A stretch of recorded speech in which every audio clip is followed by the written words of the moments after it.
Roma Wines present Suspense.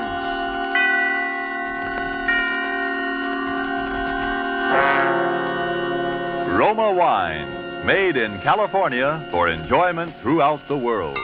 Salud. Your health, senor. Roma Wines toast the world. The wine for your table is Roma Wine, made in California for enjoyment throughout the world. This is the Man in Black, here to introduce this weekly half hour of Suspense. Tonight from Hollywood, we bring you in a dramatic role and in a character different from those you are accustomed to seeing him portray, Mr. Charles Ruggles.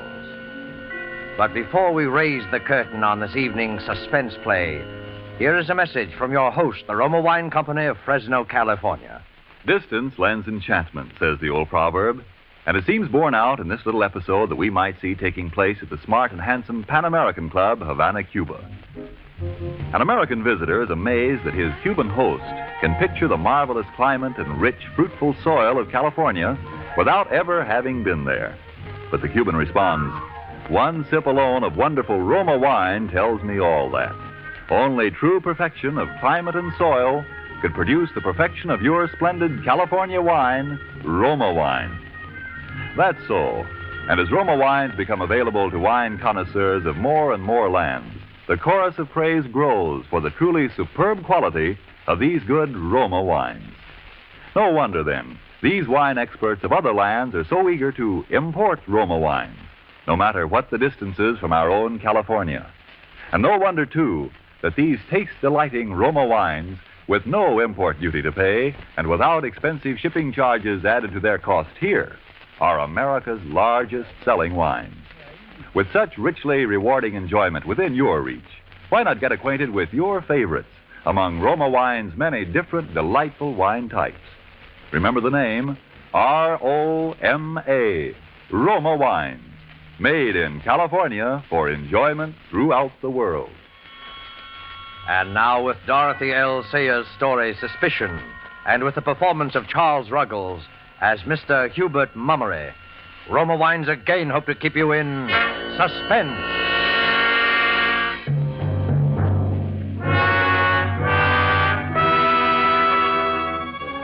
Mr. Mummery took the morning train down to business, as he always did. He opened the door of his office, much as he always opened it, and saw his partner, Brooks, sitting at his desk as he always sat. And the world seemed perfectly orderly and dependable and sane. And then it began, very simply, out of a few chance remarks. The terror took shape and grew until it was a black mountain of fear and suspicion. Morning, Mummery. Pleasant morning, what? Yeah? Oh, quite. I've been looking through some bank accounts. I've an idea they're trying to put us off until... Hubert Mummery, what's the matter with you? With me?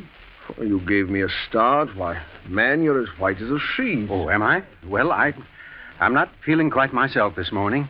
Breakfast didn't agree with me. Didn't agree with me at all. Well, you'd better look after yourself. We're none of us as young as we once were. You know? Always had a beastly stomach, always. Well, I can't remember you having an attack like this in years, Mummery. Huh. That new missus of yours giving you proper food? Good, mild, digestible things? No, I'm afraid Ethel knows nothing at all about a kitchen. Well, that's what you get for marrying a girl without showing it to a friend. Doing it in such a rush, 10-day courtship, and at your age, Mummery. Well, you'll see why when you meet her. Besides, it doesn't matter in the least. After all, I was a bachelor up until a few weeks ago and rather used to taking care of myself, you know. Oh, my dear man, you're not telling me that you manage the household. Oh, hardly. No need for that. We've engaged a housekeeper who's a gem, really. Capable, motherly soul named Sutton. Ethel's delighted with her, and so am I. Exceptional cook and all that. Well, that's excellent. We can all do that sort of thing, you know. I say you better take it easy and keep off your feet today. A man's health comes first, you know. Thanks. I'll be all right. I took one of my tablets on the train. Well, if you need anything, you let me know, huh? Yes. Oh, by the way, Mummery, I suppose your wife doesn't know another of those cooking gems, does she? Well, I don't know. They aren't so easy to find nowadays. Don't tell me your cook is leaving you. Oh, good Lord, no. Perish the thought. It's It's for the Phillipsons. Their girl is getting married. Yeah, well, always said marriage is the graveyard of good cooks. Positively. You know, I think it should be a criminal offense for cooks to feel the mating urge. Leaves a family high and dry. Yeah. You know, I said to Phillipson, you mind what you're doing, I said. You get somebody you know something about, or you may find yourself landed with this poisoning woman. What's her name? Mrs. Andrews? Carolyn Andrews? I don't want to be sending wreaths to your funeral yet a while, I said. Wasn't that a dreadful thing, though, that Andrews case? Ethel read some of it to me out of the newspapers. My. Gave me the cold horrors. Oh, it's a disgrace, I call it. 3 people dead of poisoning, falling ill one by one, gradually getting worse and worse, and suddenly dying off like flies after a month or so of her cooking. My. And all the police say is they think she's hanging around the neighborhood and may seek employment as a cook. As a cook. Now, I ask you.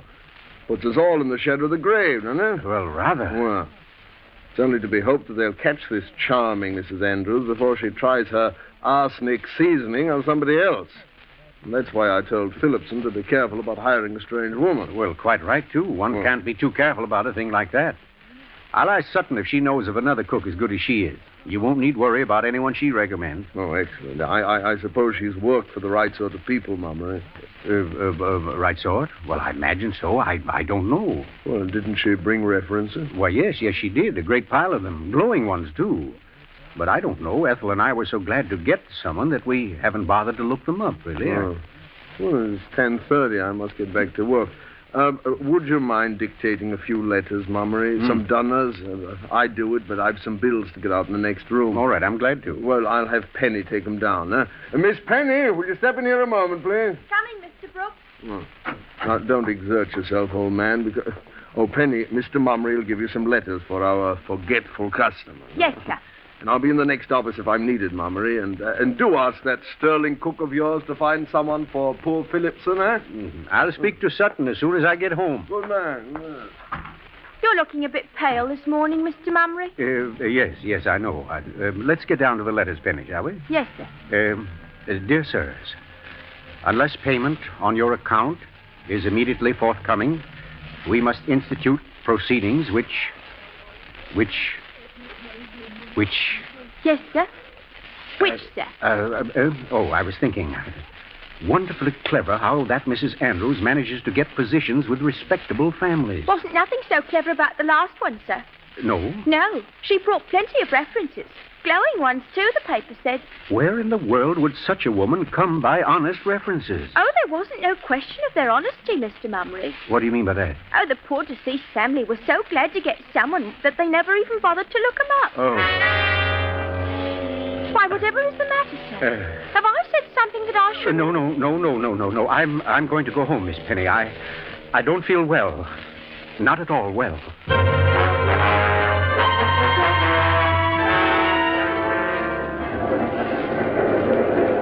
On the homeward-bound train, Mr. Mummery's mind kept up a continual flow of discomforting thoughts. Those references of Sutton's. How did he know, after all? Yes, Brooks was quite right. One can't be too careful. Be sure you get someone you know something about, or you may find yourself landed with this poisoning woman, this Mrs. Andrews. The pain in Mr. Mummery's stomach gave a sudden twinge. He gripped the edge of his seat. He had eaten too quickly. His breakfast had been too heavy. He must speak to Ethel about Sutton. Sutton!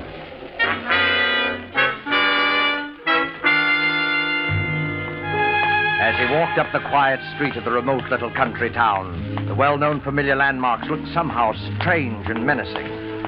He reached the house, walked up the path, and then something drew him round toward the back. Somehow, despite himself, he found himself opening the screen door of Sutton's kitchen.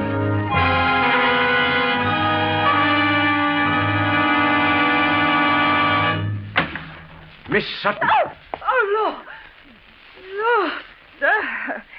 You did give me a turn, Mr. Mummery. I was so taken up waiting for the potatoes to boil that I didn't hear the front door go at all, sir. Well, I used my key, Sutton. Where is Mrs. Mummery? Oh, the poor dear was feeling a bit sickish after breakfast this morning, and I might have lie down for a bit. She was looking so poorly. Ethel sick? Ethel's never sick. I don't understand. Oh, it was working about too much that done it, if you ask me. I told her to go light with it, but she's that restless she can't abide to be doing nothing. Where is she now? Well, that young Mr. Welbeck called by to get some flowers she's promised his mother, and he cheered her up a bit. She needed cheering, too, by the look of her, poor lamb. Where are they, Sutton? They're having their tea in the garden. She's a deal better than she was, sir. A deal better. Well, I'm glad of that. I'll step out and have a word with her. Oh, Mr. Mumley. Yes? Before you go, I'd like to show you what I got for your dinner. But I... Just a moment, Mr. Mumley, sir. There. Have a look at that now. That's steak and kidney pie, isn't it? You'll find it beautiful and light, sir. It's made with butter, it is. So you'll have no trouble at all digesting it. No, well, very good. And it's seasoned something wonderful. Yes, I'm sure it's excellent. Well, I'll wander out and see Mrs. Mummery now, if you don't mind. Oh, by all means, sir. And try to get up a good appetite for your dinner, won't you, Mr. Mumley, sir? Yeah, I'll do my best. Thank you, Sutton. Ethel. Oh, Ethel. Who's that? It's I, Tiddlywinks. Hubert. Oh, I wasn't expecting you so early. Oh, well, I quit before time. I didn't startle you, did I, Pet? Yes, you did. I'm sorry. I thought something was wrong. I don't like to be startled. Hello, Mummery. Well, hello, Welbeck. I didn't see you. How are you? Oh, I'm all right, thanks. But I'm afraid I found Ethel feeling rather badly. Yes, Sutton told me. Are you better now, dearest? I'm feeling dreadfully upset. Unsteady. I suppose I'll be all right by morning. Do sit down and have your tea, Hubert. Well, thank you. I need it. Biscuit? Are they good? Melt in your mouth. I'd devour the lot if I didn't have to be getting home to dinner. Oh, you're leaving? I must. Mother's waiting. I'll have the gardener wrap her flowers. Give them to me. Oh, no, don't bother. Oh, no bother at all. Heaven knows he's paid enough for puttering about. Thomas! Coming, ma'am. Is the tea still warm, dear? Just right, thanks. You was calling me, Mrs. Mummery? Oh, Thomas, will you please wrap these flowers for me and bring them into the house? Righto, ma'am. I'll take Mr. Welbeck to the door. Oh, no, don't bother to get up, dear. Just tell Mr. Welbeck goodbye and finish your tea like a good boy. Oh, yes, indeed. Keep your seat. Well, do come and see us soon again, won't you, Welbeck? Love to. But I can't leave Mother alone very often. She's extremely nervous lately. Terribly so. Oh, that's too bad. She's not really been herself since that Andrews poisoning business started in the newspapers. Alarmed her more than you believe. Yes, well, it's rather unnerved everyone, if you ask me. I do hope they catch her soon. They may. What do you mean? There were a couple of blokes from Scotland Yard in the village this morning. Rumor is they've got a new line on Mrs. Andrews. It's time they had. Think of it. That fiend has been on the loose for, well, let's see now. Exactly 1, 2, 3, 4. Yes, almost 4 weeks to the day. I'd rather not think about it if no one minds. Quite right, my dear. Let's not. Let's not. I have too many other things on my mind. Oh, by the way, Hubert. I forgot to tell you to bring some cash home from the city with you today. I know you did, Tiddlywinks, but I remembered it all by myself. Oh, a good thing, too. The greengrocer had a rather glum look on his face this morning. Well, we'll be able to stare him in the eye tomorrow. And then there's Sutton's salary. Well, I'm not sure I brought enough for that. Oh, that's too bad. I do so want to be prompt with her. Prompt? Yes, dear. Sutton's been with us exactly 1 month tonight. I must drop along now. See you soon again, Mummery. I say thanks for the tea. Hubert, what's the matter? Mr. Welbeck said thanks for tea. Didn't you hear? Huh? Oh, yes. Oh, I'm sorry. You seem so far away, dear. No, not at all. Not at all. I was a bit tired, I suppose. Let the old gent rest his weary bones. He's worked much too hard lately. Come along, Mr. Welbeck. I'll do the honors for the family. Coming. 4 weeks. Exactly 1 month. Oh, sir, the missus wants some zinnias for the bouquet, and I just found a little patch in the back bed. I thought they... Thomas, do we have any old newspapers about? Old newspapers? Why, yes, sir. There's a stack of them in the greenhouse. I was just going down to get some to wrap up this bouquet. What would you be needing them for, sir? I want to look up some photographs, Thomas. Photographs? Of who, sir? Of Mrs. Andrews.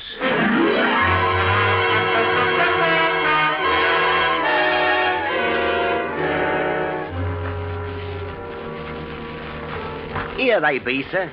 They go back about 20 days, these do. I always take them out of the kitchen when the cook has finished with them. I see. Now, let's have them, Thomas. Now then. June 15th, June 5th. Yes, that was just about the time. Should be an article about Mrs. Carolyn Andrews in this one. Of course, she'll have managed to change her appearance, but there should be a resemblance. Now, let's see. Ought to be about on... Thomas. Yes, sir? Where did you say you got these papers? Out of the kitchen, sir. Why, what is it, Mr. Mummery? Somebody's been through them with the scissors, Thomas. Every line about the Andrews case has been clipped out.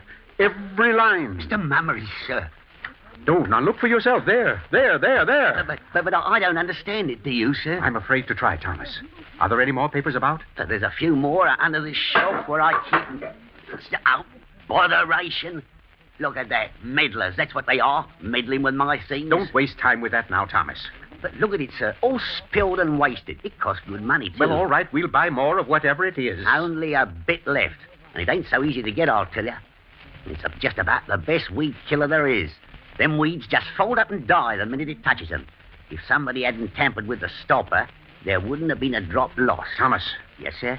Let me see that can. Yes, sir. Arsenical weed killer. Contains arsenic. Deadly poison. Stopper was loose, sir. Somebody had it out. I never leaves like that, nothing like that. Thomas. Yes, sir, yes, sir. Oh, good Lord, Mr. Mummery, what is it, sir? I don't think I should have had that tea, Thomas. I'll call the missus. No. You mustn't alarm her, whatever you do. Don't alarm her. She's not to be excited. But get to the phone and call Dr. Maysby. I'm ill, Thomas. Tell him I'm terribly ill.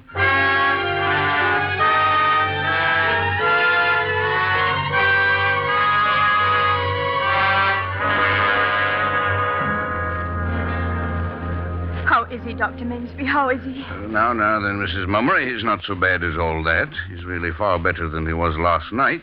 Decidedly. Yes, the patient is somewhat improved, aren't you, Mummery? Well, I'm feeling quite all right, Ethel. I shouldn't be surprised if I lived after all. My poor darling, you gave me such a fright. Did I? Little wonder. Symptoms were rather alarming. Whatever on earth could it have been, Dr. Maysby? He was suffering so dreadfully last night. Of course, those powders you gave him quieted him a bit, but he did seem to be in such agony. Well, I really can't say precisely what it was. I could pretend to know, but frankly, I don't, Mrs. Mummery. I haven't the proper equipment here for a real diagnosis, but I'd venture an old-fashioned, non-scientific guess that it was a touch of common garden ptomaine. Yes, that's what it was, Ethel. I'm sure of it. Tomorrow or next day, when he's quite well, mind you, I'd like to have him come down to the office in Berwick for a thorough examination. Do you hear that, dear? You must make him promise to come, Doctor. He's so very careless about himself. He'll come. This episode gave him a bit of a start, I think. Nothing like a touch of ptomaine to make a man health conscious, eh, Mummery? Well, you're right, Doctor. You'll see me very soon, I promise. Excellent. And until then, you just continue the powders I gave you, one every hour. Yes, Doctor. And no solid foods. Have that cook of yours make you a nice, strong broth of some kind. What? And above all, stay in bed for the next 24 hours. I'll see to that, Dr. Maysby. I'm depending on you, Mrs. Mummery. And now, if you'll tell me where you put my hat... Oh, I'll get it for you. Oh, you needn't trouble. If you'll just tell me no where... trouble at all. It's out on the sun porch. So, Mummery, do try to take better care of yourself from now on, huh? We'll need to make Ethel a widow before her time. Well, I'll do my best not to. Dr. Maysby. What's that, Mummery? Listen to me. I haven't time to explain now. What are you talking about? Keep your voice down, man. I don't want to frighten Ethel, but there's something very strange going on in this house. You are delirious. I may need your help soon. I'll phone you sometime today as soon as I can do it without alarming Ethel. Oh, she wouldn't be able to sleep for weeks if she had any inkling of what's going on. You aren't imagining things, are you? No, listen, Maysby. Last night, before I took sick, I found... I beg pardon, sir. Well, Sutton? Yes, Sutton, what is it? Mrs. Mumner sent me to tell you that your chauffeur's brought the car round, sir. Oh, yes, good. I'll be getting along now, I think. Oh, sir. If I'm not being too inquisitive, sir, how is the patient this morning? Why, he's much better, Sutton, but he had a rather grim session of it just the same. Oh, that's dreadful, ain't it, sir? We'll have to take better care of him, won't we, sir? Much better care.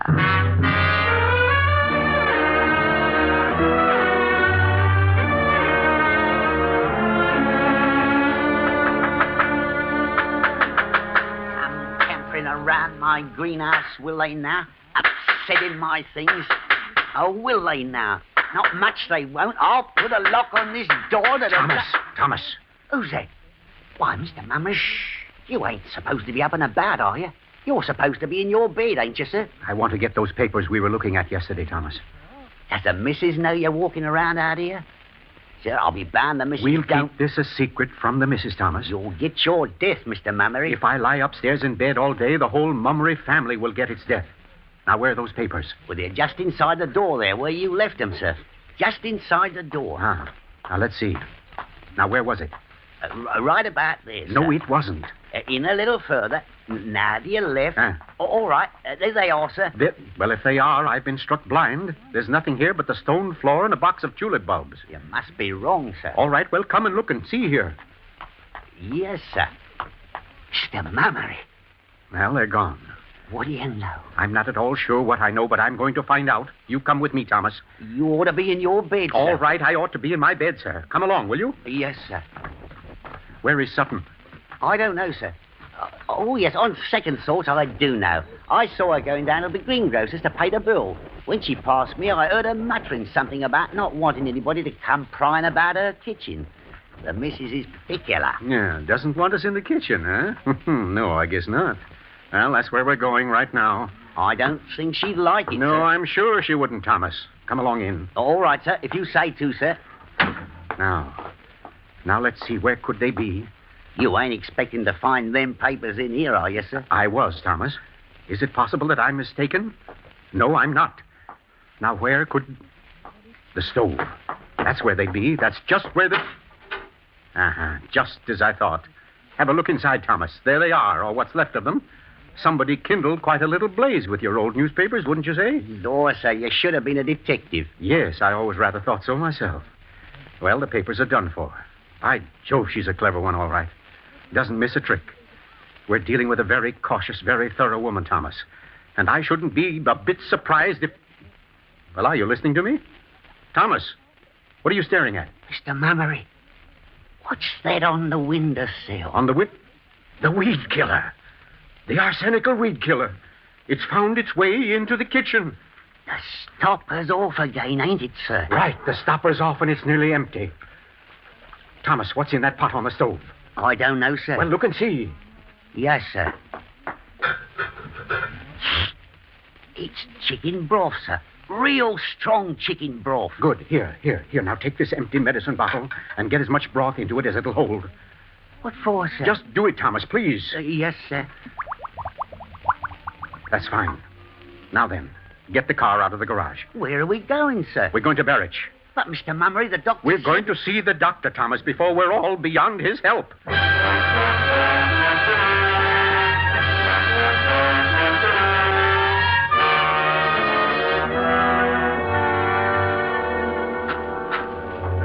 Sorry to kept you waiting so long, Mummery, but it's quite a lengthy process. I don't mind the waiting, Doctor. It isn't that, but Ethel's there alone in the house with her, and I want to know. I can tell you now.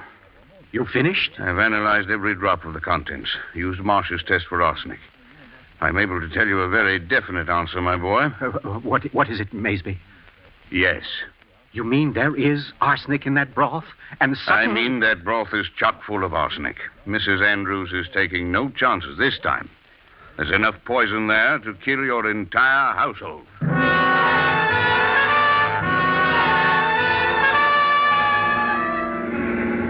Oh, Mr. Mummery, look, you're hitting 70, you are. It ain't safe at all, sir. I've got to get home. Lord knows what's happening there. Oh, Mr. Mummery. Shut up. Ethel is poisoned, dying dead. Ethel is poisoned, dying dead. I patched the front right tire myself, sir, and it's fearful weak it is. Sutton, Mrs. Andrews, Sutton, Mrs. Andrews, Sutton, Mrs. Andrews, Sutton, Mrs. Andrews. Oh, thank the Lord, there's the house. What's that car doing in front of it? What's it doing there? I don't know, sir. It's happened already. The doctor's there. It's happened already. The doctor's there. It's happened already. There's The two men doctor's there. standing out in front of the house, Mr. Mummery.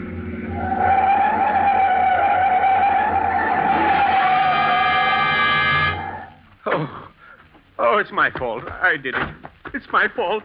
I left her here. I did it. I killed her. Oh, Mr. Mummery, sir. Oh, Ethel, where is she? Welbeck, what are you doing here? I'm Scotland Yard, Mummery. Easy now. Take it easy. Well, where is she? Tell me. I have a right to know. Who is he, Inspector? I'm Hubert Mummery. Where's my wife? Now, try to be calm, Mummery, won't you? That's a good fellow. What do now. you mean? Why are you sitting down here? Is she beyond help? I'm afraid she is, sir. Oh, Lord. Oh. Can I see her? I'm afraid not, Mummery. It'd only be painful. Oh, Lord. But that Mrs. Andrews, though, you've got her. She didn't get away. No, we've got Mrs. Andrews right enough. Oh, Ethel. You see, officer, we've only been married 10 weeks. 10 weeks yesterday. Sutton. Yes, Mr. Mummery. I'm very sorry about things. Sorry for you, sir. Sorry for me. That's good. Well, it's too late now. Well, take her away. Take her away. Oh, Mr. Mummery, I'm so Take sorry. her away. You'd better go, Sutton. Go ahead. He's upset, of course. Wants to be alone. Oh, you see, Mrs. Mummery and I were in desperate need of a cook. But it's just as I said to Brooks. One can't be too careful about taking a strange person into the house. Why, I didn't even suspect her until yesterday. I had no idea there were... Go. Are you letting her go? Well, you can't let her go. That's Mrs. Andrews. Don't... Oh, please, This sir. broth, it's chock full of arsenic. I didn't have no hand in that broth, sir. It was made while I was at the greengrocer. You can't let her go. Why, this... And I didn't make your tea yesterday, nor your breakfast yesterday morning. So help me, Mr. Mummery, sir. I didn't. Ethel. Oh, Ethel, my darling. I thought you were... Oh, are you all right, Ethel? Ethel, dear, what is it? I overheard what you said you told Brooks about taking a strange person into your house. You were right, you know, Hubert. Well, I don't understand. Ready? Quite. Come along, then. Ethel. Well, not Ethel, really, sir. Carolyn would be more like it. Yes. And by the way, you're forgetting a rather important little formality, aren't you? Eh? Oh, yes. Sorry, Mummery. Carolyn Andrews, I arrest you for murder in the name of the King.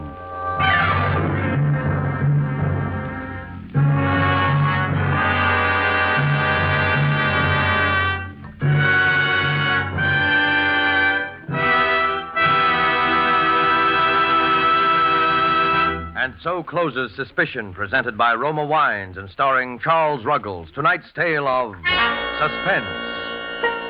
In just a moment, we will hear again from Mr. Ruggles. First, a message from the sponsor of Suspense. Why is the making of good wine like a proverb? Because both are based on long experience. For you to enjoy the many different taste-delighting Roma California wines, first there had to be long years of painstaking cultivation of some of the world's finest vineyards. Plus, year upon year of development of the art and skill that go into the making of these fine Roma wines. Your first sip of any of the good-tasting Roma wines will confirm the presence of these needed years of preparation, will tell you why Roma wines are America's largest-selling wines.